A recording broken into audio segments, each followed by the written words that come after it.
Hi friends, welcome to my channel.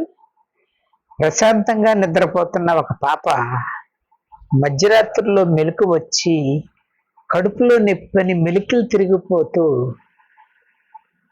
దారుణంగా ఏడుస్తూ ఉంటే ఆ ఒక్కగానొక్క కూతురు ఏడుపు చూసి తల్లిదండ్రులు తల్లడిల్లిపోయి వెంటనే అక్కడ ఉన్న హాస్పిటల్కి తీసుకెళ్తారు. హాస్పిటల్కి తీసుకెళ్ళిన తర్వాత ఆ టెస్ట్లు అవన్నీ చేసి ఆ పాపకి జాండీస్ అంటే కావిర్లు బాగా ముదిరిపోయినాయి, మేమేం చేయలేమని చెప్తారు. వీళ్ళు ఆ డాక్టర్ గారు కాళ్ళ మీద పడి ఎలాగలాగ మమ్మల్ని మా పాపను బతికించండి, వైద్యం చేయండి అని అంటే, సరేనమ్మా మా ప్రయత్నం మేము చేస్తాం, కాకపోతే మేము హామీ ఇవ్వలేమని చెప్తే వాళ్ళు ఎలాగలాగా బతిలాడా డాక్టర్ గారు చెప్తే వాళ్ళు వైద్యం స్టార్ట్ చేస్తారు. వీళ్ళు వెళ్తాం చూసిన పక్కింటి వాళ్ళు, అయ్యో పాపం ఏంటి పాపం ఏడ్చుకుంటూ వెళ్తుందని వీళ్ళు వెనకే వాళ్ళు కూడా హాస్పిటల్కి వెళ్తారు. వెళ్ళి చూసేటప్పటికి వీళ్ళిద్దరూ అక్కడ పడి ఏడుస్తూ ఉంటే ఏంటని అడిగితే ఇలాగా కావిర్లు ముదిరిపోయినాయి అంట, డాక్టర్లే చనిపోతారని చెప్పారు, ఇంకా నా కూతురు బతికే అవకాశం లేదని ఏడుస్తూ ఉంటే వెంటనే ఆవిడంటది, కంగారు పడమాకు, దేవుడు ఉన్నాడు మనకి. నేను ప్రతిరోజు ప్రతి వారం ఒక చర్చికి వెళ్తాను. ఇలాగే నా కుటుంబంలో అనేక సమస్యలు వచ్చినప్పుడు ఆ పాస్టర్ గారితో నేను ప్రార్థన చేయించుకునేవాడిని. ఆయన చేతి చలవో దేవుడి చేతి చలవో నాకు తెలియదు, కానీ మా కుటుంబంలో సమస్యలన్నీ సర్దుమణిగిని. అప్పటి నుంచి నేను ఎప్పుడు ఆయన దగ్గరికి వెళ్ళి నాకు ఏదైనా సమస్య వచ్చినా సంతోషం వచ్చినా ఆయనతో పంచుకొని ప్రార్థన చేయించుకుంటాను. నీకు ఇష్టమైతే నువ్వు కూడా రా, నేను తీసుకొని పాప ప్రార్థన చేపిస్తానంటే, అయ్యో ఇష్టం అంటే రెండోదిన నా కూతురు బతకాలి, ఏ దేవుడైనా ఎవరైనా నాకు ఒకటే, వెళదామని చెప్తే సరే అని చెప్పి పొద్దున్నే వాడిని వెంట పెట్టుకుని ఆ పాస్టర్ గారి ఇంటికి వెళ్తే ఆయన అప్పుడు వేరే ఊరు వెళ్తాకి ప్రయాణం అవుతూ ఉండంగా వీళ్ళు వచ్చి అలా చెప్పేటప్పటికి, అమ్మ డాక్టర్ గారు ఆల్రెడీ వైద్యం స్టార్ట్ చేశారంటున్నారు కదా, నేను రిటర్న్లో ఊరు నుంచి వచ్చేటప్పుడు వస్తానంటే ఆ అమ్మాయి వాళ్ళ తల్లి ఆయన కాళ్ళ మీద పడి, అయ్యా మీరెవరో నాకు తెలియదు, ఈ పక్కింట్లో ఉండి ఆవిడ వచ్చి మీ గురించి చెప్పింది, మీరు ఏ విషయం మీద వచ్చి మీ దగ్గర ప్రార్థన చేయించుకున్నా మీ యొక్క ప్రార్థన వల్ల అనేకమైన అద్భుతాలు జరుగుతున్నాయి అని చెప్పింది, మీరు వచ్చి ప్రార్థన చేస్తే కనుక నా కూతురు బతుకుద్ది అనే నమ్మకం ఉంది, మీరే నాకు దేవుడితో సమానం అంటే, తప్పమ్మ ఎప్పుడు అలా అనొద్దు, నేను దేవుడిని కాదు నేను మనిషినే, అయినా ఆయుష్ ఎంతవరకు ఇవ్వాలో నిర్ణయించేది దైవ నిర్ణయం, అలాగని మన ప్రయత్నం మనం మానకూడదు, మీరు ఆల్రెడీ వైద్యం చేపిస్తున్నారు కాబట్టి సరే మీకోసం నా ఊరు ప్రయాణం వాయిదా వేసుకొని వస్తాను పద అని చెప్పి అక్కడికి వెళ్ళిన తర్వాత ఆ పాప మీద చేయించి ప్రార్థన చేసి డాక్టర్ గారిని అడిగితే డాక్టర్ గారు చెప్తారు, కష్టం అండి మేమేం చేయలేము, అయితే వైద్యం మొదలు పెడుతున్నాం కాబట్టి కొన్ని రోజుల వరకు మేమేం చెప్పలేమని చెప్పేటప్పటికి సరే అని చెప్పి వాళ్ళ అమ్మ అప్పుడు ఆ పాప తల్లి తండ్రులు ఇద్దరూ ఆ పాస్టర్ గారిని, అయ్యా పాస్టర్ గారు వైద్యం చేపించినంత కాలం ఏమనుకోకుండా ఒక బిడ్డను అనుకోమని మా హాస్పిటల్కి వచ్చి ప్రార్థన చేయండి అని రిక్వెస్ట్ చేస్తారు. అయ్యో తప్పనిసరిగా వస్తానమ్మా, ఏం పర్వాలేదు, నేను ఫ్రీ టైంలో వచ్చి ఏదో ఒక టైంలో చేసి వెళ్తానని చెప్తారు. అలాగే ఆయన రోజు రావటం ప్రార్థన చేయటం, ఆశ్చర్యంగా ఆ మందులు కూడా పని చేసినందువలన వాళ్ళు పెట్టుకున్న విశ్వాసం వలన ఆ పాప మళ్ళా తిరిగి కోలుకుంటూ స్టార్ట్ అయ్యేటప్పటికి డాక్టర్స్ అంటారు, చాలా అదృష్టవంతురాలు అమ్మా, దేవుడు నీ పాపకి ఇంకా ఆయుష్ ఈ భూమి మీద ఉంచేలాగా ఉంచారు, అందుకోసమని మేము చేసిన వైద్యం ఫలించింది, అందుకోసమని మీ పాపకి ప్రస్తుతానికి వచ్చిన అత్యవసర ప్రమాదం అయితే ఏమీ లేదు, అయితే 1 సంవత్సరం పాటు ఆ పాపని మీరు గాజు బొమ్మలా చూసుకోవాలి, లేకపోతే మళ్ళా తిరగబడద్దంటే, అలాగే డాక్టర్ గారు అని చెప్పి ఆయన కాళ్ళ మీద పడి, వెంటనే పాస్టర్ గారు కాళ్ళ మీద పడి, అయ్యా నేను మొన్నే చెప్పాను మీరు దేవుళ్ళు లాంటి వాళ్ళు, మీరే దేవుడని, కనపడని దేవుడి కంటే కనిపించే మీరే నాకు దేవుడు అని చెప్పారంటే, ఎట్టి పరిస్థితుల్లో మళ్ళా ఆ మాట అనొద్దమ్మా, నువ్వు ఇంకొకసారి నన్ను అంత పెద్దవాడిని చేయొద్దు. ఆవిడకి దేవుడు బతికే అవకాశం ఇచ్చాడు, డాక్టర్లు చేసిన కృషి కూడా ఫలించింది, అందువల్ల పాప బతికింది అనేటప్పటికీ వెంటనే వాళ్ళు ఆ సంతోషాలు ఆయన దగ్గర ఉన్న కానుకోకపోతే, ఇప్పుడేం వద్దమ్మా, మీరు ఆల్రెడీ పాపం చాలా ఖర్చు పెట్టి ఉంచారు ఆ పాప కోసం, ఏం అవసరం లేదంటే, అయ్యా ఇది మీకు ఇస్తున్నారు అనుకోవద్దు, దేవుడికి ఇస్తున్నాను అనుకోండి అని బలంతో ఆయన దగ్గర పెట్టి ఒక్క మాట అడుగుద్ది. అయ్యా ఇందాక మా ఇంటి పక్క ఆవిడ చెప్తే విన్నాను, మీరు ప్రతి నెల ఇంటికి వెళ్ళి మీ చర్చికొచ్చే కుటుంబంలో ఉన్న వాళ్ళందరినీ ఆశీర్వదించి కుటుంబ ప్రార్థన చేస్తారంట. నాకు ప్రతి వారం మా ఇంటికి రావాలి, నేను మా పాపని దగ్గర కాడ నుంచి మీ గుడికి వస్తాను, కానీ అప్పటి వరకు నేను పిల్లల్ని వదిలిపెట్టి రాలేను కాబట్టి, పిల్లల్ని కదలనివ్వద్దన్నారు కాబట్టి, నాకు మీరే వారం వారం వచ్చి నాకు ప్రార్థన చేయాలంటే తప్పనిసరిగా వస్తానమ్మా అంటారు.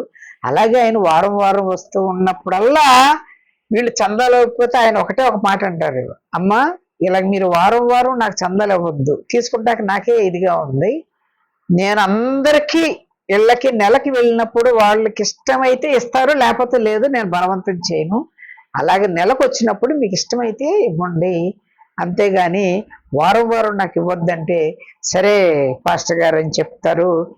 ఆ రోజు నుంచి ఇక వాళ్ళ చర్చి, ఆ పాప రికవర్ అయిపోవటం, వీళ్ళు ఆయన చర్చికి వెళ్ళటం, ఒక చర్చ్ మెంబర్ లాగా అయిపోవటం, ఈయన నెల నెల రావటం, అవన్నీ జరుగుతూ ఉంటాయి. ఒక 5 సంవత్సరాలు అలా గడిచిన తర్వాత ఒకరోజు ఆయన పాస్టర్ గారు అత్యవసరంగా ఊరు వెళ్దామని చూసేటప్పటికి ఆయన బండి గాలి తగ్గిపోద్ది. సరే ఇక్కడ దగ్గరలో ఎక్కడ ఆటోలు కూడా ఆ టైంలో ఏం దొరకవు, నైట్ ట్రైన్కి. సరే ఇక్కడ మన వీళ్ళు ఉన్నారు కదా, ఆయన నా పాప వాళ్ళ నాన్నని కొంచెం బండి మీద డ్రాప్ చేయమందామని చెప్పి సడన్ గా వాళ్ళ ఇంటి దగ్గరికి వెళ్ళి తలుపు కొడదాం అనుకునేటప్పటికి ఆ ఇంట్లో పాస్టర్ గారు అన్న మాట వినపడుద్ది. ఇదేంటి పాస్టర్ గారు అన్న మాట అంటున్నారు ఏంటి అని వినేటప్పటికి అప్పుడు వీళ్ళ భార్య అడుగుతుంది అనమాట, ఏమండి రేపన్నా జీతాలు పడతాయా, ఇంకా పడలేదంటే, పడిపోతాయి అన్నారు, మరి ఇంకా పడలేదని అంటే, అమ్మో 1వ తారీఖు వచ్చిన తర్వాత ఇంటి ఓనర్కి రెంట్ వేసినా 4-5 రోజులు లేటుగా వేసినా పర్వాలేదు, లేకపోతే గోర్ఖా అతను వచ్చాడంటే బాబు 4 రోజులు ఆగిరా అంటే కనుక 10 రోజులు ఆగొస్తాడు, కానీ మనకి కుటుంబ ప్రార్థన చేసే పాస్టర్ గారు మాత్రం టెన్షన్ గా 1వ తారీఖున వచ్చేస్తాడు.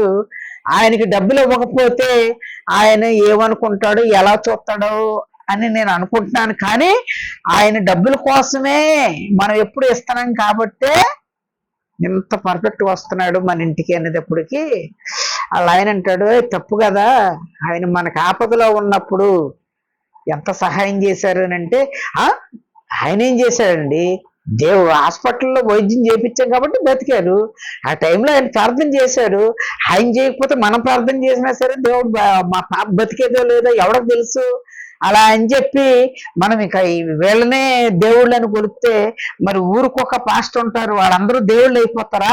దేవుడు అంటే ఒక్కడే ఉంటాడు కదా, వీళ్ళందరూ దేవుళ్ళు అయితే మరి ఎవరిని నమ్మాలి?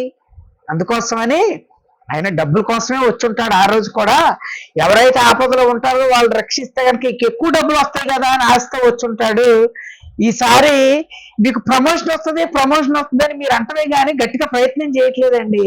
ప్రమోషన్ వచ్చిన తర్వాత మీరు ఎప్పుడైతే ఆ ఊరు ట్రాన్స్ఫర్ అయిపోతామో మనకు బట్టి దరిద్రం వదిలిపోద్ది, ఈ గుడికి వెళ్ళవసరం లేదు, ఈ చందాలు చెప్పే బాధ కూడా ఉండదు అన్న మాటలు విన్న ఈ పాస్టర్ గారు మనసు వికలమైపోయి బాధగా తలుపు కొట్టకుండా అలా నడుచుకుంటూ ఏదన్నా వెహికల్ పట్టుకొని వెళ్ళిపోదామని రైల్వే స్టేషన్ వైపు వెళ్ళిపోతాడు. మై డియర్ ఫ్రెండ్స్, ఇది ఒక చిన్న ఎగ్జాంపుల్ చెప్పాను. కేవలం అవసరం కోసమే నీతో రిలేషన్ పెట్టుకున్న వాళ్ళతో అనేకమైన ఎదురు దెబ్బలు తిని ఉన్నాం. Including my self. ఎందుకనంటే ఇది వరకు అవసరాలు ఇచ్చిపుచ్చుకోవటాలు అనేది పూర్వీకులు మనకి నేర్పకపోతే ఈ సమాజం ఇంత విస్తరించి ఉండేది కాదు. కానీ కాలానికి అనుగుణంగా కమర్షియల్ రిలేషన్షిప్స్ ఏదైనా అవసరం ఉంటేనే, ఎస్పెషల్లీ నీకేదైనా ఒక అత్యవసరమైన పని, అది ఉద్యోగం జాబ్ పనో, రికమెండేషన్ పనో, లేకపోతే ఇంకేదైనా నీకేదన్నా ఒక ప్రాజెక్ట్ చేయటాకో, ఒక బిజినెస్ శాంక్షన్ చేయటాకో, ఒక పెద్ద పలుకుబడిన అధికారి దగ్గరతో పని ఉన్నప్పుడు, ఆ అధికారికి నువ్వు తెలుసు అన్నప్పుడు నీ దగ్గరకు వచ్చి నువ్వు దేవుడు అంటారు, నీకు మించిన వ్యక్తిని ఎవరు లేరంటారు, నిన్ను తీసుకెళ్తారు. నువ్వు అక్కడికి వెళ్ళి ఆయనతో ఆ పని చేసి పెట్టిన తర్వాత అదే పని నీకు గనక ఇతనితో గనక వేరే పని ఏదన్నా వచ్చినప్పుడు నీకు తప్పనిసరిగా చేయడు. ఎందుకనంటే ఇది వరకు నేను అడిగినప్పుడు ఇతను పని చేసి పెట్టాడు కదా, ఫ్రీగా పని చేసి పెట్టాడు కదా, ఇప్పుడు ఇతని పని నేను చేస్తే గనక ఫ్రీగా చేసి పెట్టాలి. అదే ఎవరన్నా తెలుగుడు చేసామనుకో ఒక 2 లక్షలు 5 లక్షలు లాక్కోవచ్చు కదా అని చెప్పి, నో డౌట్, ఎటువంటి సందేహం లేకోకుండా, అబ్బో ఒకప్పుడంటే ఆయన మాకు బాగా పరిచయం బ్రదరు, ఇప్పుడు ఆయన కూడా మారిపోయాడు, ఎవరికి సహాయం చేయట్లేదని చెప్పి తప్పించేసిన సంఘటనలు మీరు చూసుంటారు. లేదు, ప్రాణాపాయ స్థితిలో ఉండి కుటుంబం ఆత్మహత్య చేసుకునే స్థితిలో ఉన్న వాళ్ళకి నువ్వు డబ్బు సహాయం చెయ్యి. వాళ్ళు ఇవ్వనంత వరకు, నువ్వు అడగనంత వరకు మీ స్నేహం పరిపూర్ణంగా ఉంటుంది. ఎప్పుడైతే నువ్వు డబ్బులు ఇమ్మని ఒత్తిడి చేశావో నువ్వు ప్రథమ శత్రువి నువ్వే. ఇది కూడా మీ అందరికి అనుభవమే. ఎందుకనంటే వీడికి డబ్బులు ఎలా ఎగ్గొట్టాలి, లేకపోతే అసలు వీడిని ఎలా తప్పించేయాలని ఆలోచించే రోజులు వచ్చేసినాయి. అనేకమైన వార్తలు చూసాం. మరి అయితే అందరూ అలాగే ఉంటారా అని అంటే అందరూ అలా ఉండరు. ఎన్ని ఎదురు దెబ్బలు తిన్నా సహాయాన్నే ఒక అలవాటుగా చేసుకొని ఆనిముత్యాల్లాగా ఉన్న కొంతమంది అక్కడక్కడ మెరుస్తూ ఉంటారు. కానీ ఎక్కువ మంది అవసరం ఉంటేనే వెంటనే బావ, మామ, బ్రదరు, సిస్టరు, వదిన, అక్క, ఇంకా కొత్త రిలేషన్స్ ఏం లేవు, నేను మర్చిపోయాను, అవన్నీ వాడతారు. నువ్వు అవసరం తీరిపోయిన తర్వాత ఒకసారి వాళ్ళకి కనపడితే, వాళ్ళ అవసరం తీరి ఒక స్టేజ్లో ఉన్నప్పుడు నువ్వు కనపడితే ఈ వరుసలో వాయులే ఉండవు సరికదా, నీ పేరు చివరిలో రా లేకపోతే గా, ఆ 2 ఉపయోగిస్తారు. అందుకోసమని అటువంటి వాళ్ళు తప్పనిసరిగా ముందే సిమ్టమ్స్ మనకు తెలుస్తాయి. కాకపోతే మనిషి కొంతమంది స్వభావం ఏంటంటే గుడ్డిగా నమ్మటం అంటారు చూస్తారు, అలా నమ్ముతారు. నన్నెందుకు మోసం చేస్తారులే, వాళ్ళు చాలా మంచివాళ్ళే అనుకుంటారు. అటువంటి వాళ్ళనే టార్గెట్ చేసుకొని స్వలాభం పొందే వాళ్ళు అతి ఎక్కువ మంది విస్తరించి ఉన్నారు. కాబట్టి దూరం పెట్టు, లేకపోతే నిన్ను దూరం చేసేస్తారు. Thank you very much.